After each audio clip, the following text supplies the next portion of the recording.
দর্শক আসসালামু আলাইকুম। কনফিডেন্স ফিজিওথেরাপি অ্যান্ড রিহ্যাবিলিটেশন সেন্টারের পক্ষ থেকে সবাইকে ধন্যবাদ এবং অভিনন্দন জানাচ্ছি। দর্শক, আজকে আমরা কথা বলবো পিএলআইডি বা ডিস্ক প্রলাপস এই জাতীয় রোগীদের জন্য আসলে করণীয় কি। আমরা একটু সংক্ষেপে ডিসক্রিপশন দিব। স্বাভাবিক তো আমাদের এই মেরুদণ্ডের যে লাম্বার স্পাইন, অর্থাৎ আপনারা দেখবেন এখানে মার্কিং করা আছে লাম্বার 1, 2, 3, 4, 5, এই অংশটাকে আমরা বলি লাম্বার স্পাইন।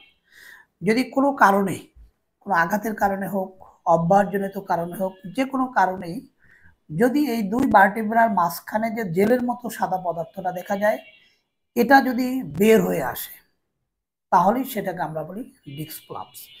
একটু যদি খেয়াল করি, আপনারা দেখবেন যে এখানে একটা লাল অংশ আছে।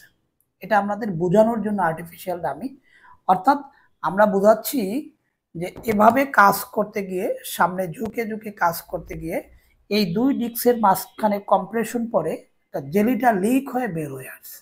এটাকে স্বাভাবিক তো আমরা ডিস্ক প্রলাপস বলি। এই ডিস্ক প্রলাপসটা স্বাভাবিক তো আমাদের যে হলুদ অংশ দেখা যায় পিছনের দিকে, এটাকে আমরা বলি নার্ভ। অর্থাৎ কোনো কারণে ডিস্কটা প্রলাপস হয়, অর্থাৎ বের হয়ে যদি নার্ভের সাথে অ্যাটাচড হয়, কানেক্ট হয়ে যায়, এবং সেখান থেকে যদি ব্যথা পায়ের দিকে ঝিঝি ধরে, ঝিমঝিম করে, শিনশিন করে, অবশ অবশ লাগে, অথবা কখনো ভারী ভারী লাগে, এরকম যদি সিমটম হয় তাহলেই সেটাকে আমরা বলি ডিস্ক প্রলাপস। এবার আমরা আসি, এই জাতীয় ডিস্ক প্রলাপস হলে আমাদের করণীয় কি। আমাদের ডিস্ক প্রলাপস হলে আমাদের তিনটা বিষয়ে সবচেয়ে বেশি গুরুত্ব দিতে হবে। একটা হচ্ছে লাইফস্টাইল মডিফিকেশন, আর একটা হচ্ছে সঠিক এক্সারসাইজ, এরপর হচ্ছে ফিজিওথেরাপি। এই তিনটা জিনিসের যদি আপনি সমন্বয় করতে পারেন তাহলে আপনার ডিস্ক প্রলাপস পরিপূর্ণভাবে ভালো হওয়া সম্ভব। প্রথমে যদি আসি লাইফস্টাইল মডিফিকেশন। লাইফস্টাইল মডিফিকেশন বলতে আমরা যেটা বুঝি, অর্থাৎ আপনি সকালবেলা ঘুম থেকে ওঠা থেকে শুরু করে পরের দিন সকালে ঘুমানো থেকে ওঠা পর্যন্ত, এই যে একটা দীর্ঘ সময়, এর ভিতরে আপনি যাবতীয় যত কাজ করবেন সবগুলোকে সায়েন্টিফিক ওয়েতে করা, সেটাকে আমরা বলি লাইফস্টাইল মডিফিকেশন। এক্সাম্পল স্বরূপ যদি আমরা বলি, ধরেন আমি এখন চেয়ারে বসে আছি, এই চেয়ারে বসাটা যদি আমি এভাবে কুজো দিয়ে বসি তাহলে সেটা অবশ্যই রং টেকনিক হবে। আমার বসার সিস্টেম হচ্ছে আমাকে সোজা হয়ে বসতে হবে, কোমরটাকে সোজা হতে হবে। এবং যারা আমরা লং টাইম, যারা কম্পিউটার, যারা সামনে মনিটর রেখে যারা কাজ করে এবং ঘাড় বাঁকাইয়ে আপনি কিবোর্ডে লেখালেখি করতে হয়, এই জাতীয় অভ্যাস থেকে আমাদেরকে বিরত থাকতে হবে। এবং আমরা এমন কিছু পেশাদার ব্যক্তি পাই, মেল এবং ফিমেল, পুরুষ মহিলা উভয়, যারা ঘন্টার পর ঘন্টা বসে কাজ করতে হয়। এই জাতীয় যারা দীর্ঘ সময় একইভাবে কাজ করতে অভ্যস্ত, যেটার কোনো বৈজ্ঞানিকভাবে কোনো সঠিক পজিশন না, এটা যারাই করেন তাদেরই স্বাভাবিক এই জাতীয় পিএলআইডি অথবা ডিস্ক প্রলাপস দেখা যায়।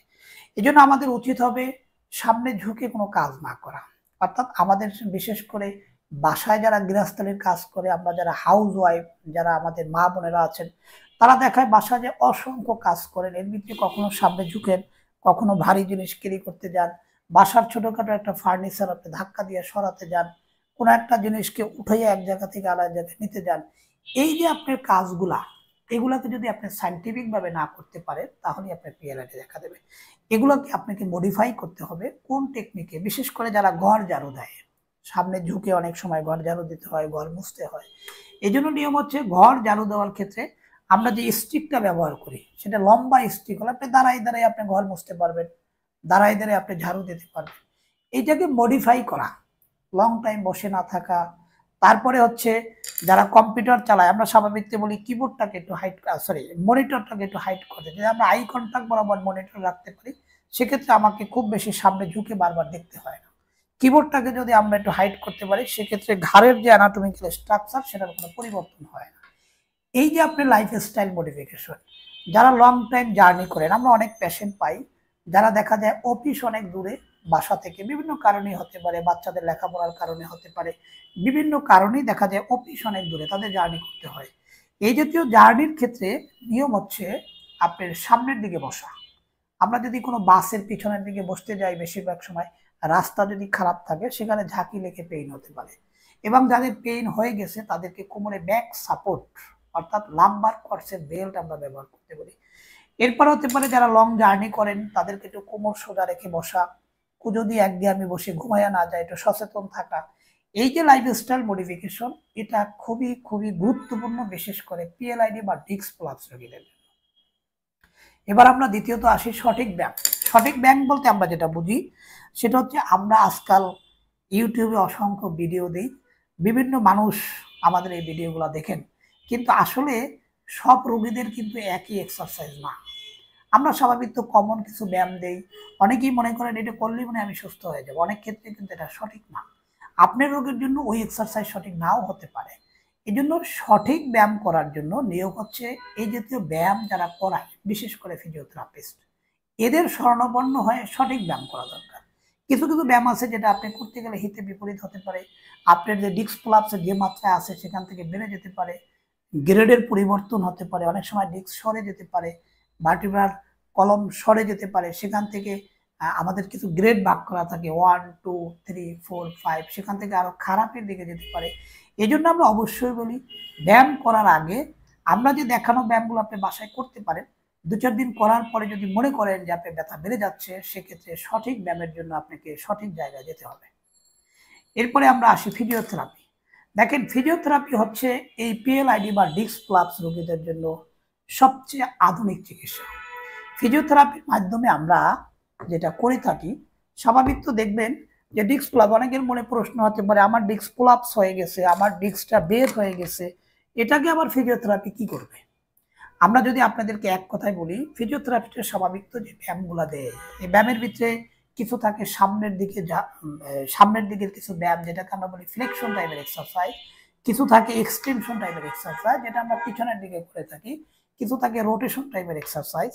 এই জাতীয় ব্যায়ামগুলো করার ফলে আপনি যখনই সামনের দিকে যখনই কিছু ব্যায়াম করেন, আমরা বলি পাটা উপরে উঠাবেন, আপনার দুইটা পা একসাথে উঠাতে বলি অনেক সময়, আবার অনেক সময় উপর হয়ে বুক ডাউনের মতো মাথা উঠাতে বলি। এই জাতীয় ব্যায়াম করার ফলে আমাদের ডিস্কে যে কম্প্রেশন হচ্ছে, যদি আপনি সঠিক মাত্রায় এবং সঠিক এক্সারসাইজ যদি হয়, সেক্ষেত্রে এই ডিস্কটা আপনার নার্ভের সাথে যে অ্যাটাচমেন্ট আছে, যেটার মাধ্যমে আপনার ব্যথা পায়ের দিকে রেডিয়েট করতেছে, অর্থাৎ পাটা অবাস অবাস হয়ে যাচ্ছে, ঝিমঝিম করতেছে, ভারী ভারী লাগতেছে, এই জাতীয় যে সিমটমটা এই ব্যায়ামের মাধ্যমে পুরোপুরি কমে যাওয়ার সম্ভাবনা আছে।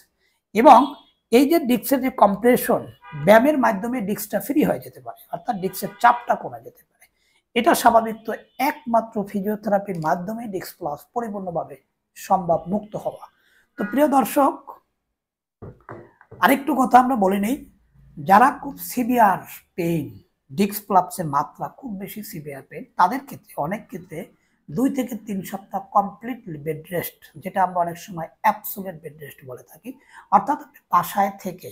এটা কাদের জন্য? যারা দাঁড়াতে পারেন না, যারা দাঁড়াইয়ে বেশিক্ষণ থাকতে পারেন না, যারা হাঁটতে গেলে সিভিয়ার কষ্ট হয়, অনেক সময় আছে শুয়ে থাকলেও কষ্ট হয়, এরকমের সিমটম যাদের মধ্যে আছে, তাদেরকে প্রথমত 1-2 সপ্তাহ অথবা 2-3 সপ্তাহ আমরা কমপ্লিট বেড রেস্টে থেকে তারপরে আমরা এটাকে একটা কারেকশন পজিশনে এসে দেন আমরা ট্রিটমেন্ট প্রসিডিউরটা শুরু করতে চাই, অথবা আপনি কমপ্লিট বেড রেস্টের থেকেও আপনি ফিজিওথেরাপি চিকিৎসা চালিয়ে যেতে পারবেন। তো প্রিয় দর্শক, এটা হচ্ছে আমাদের পিএলআইডি রোগীর ভালো হওয়ার জন্য কিছু পরামর্শ আপনাদেরকে দিলাম। যে সমস্ত ভিউয়ার্স এখনো আমাদের চ্যানেলে নতুন কিংবা সাবস্ক্রাইব করেননি, অবশ্যই আমাদের চ্যানেল সাবস্ক্রাইব করে নেবেন। পরবর্তীতে আবারও আসবো অন্য কোনো টপিকস নিয়ে। আসসালামু আলাইকুম।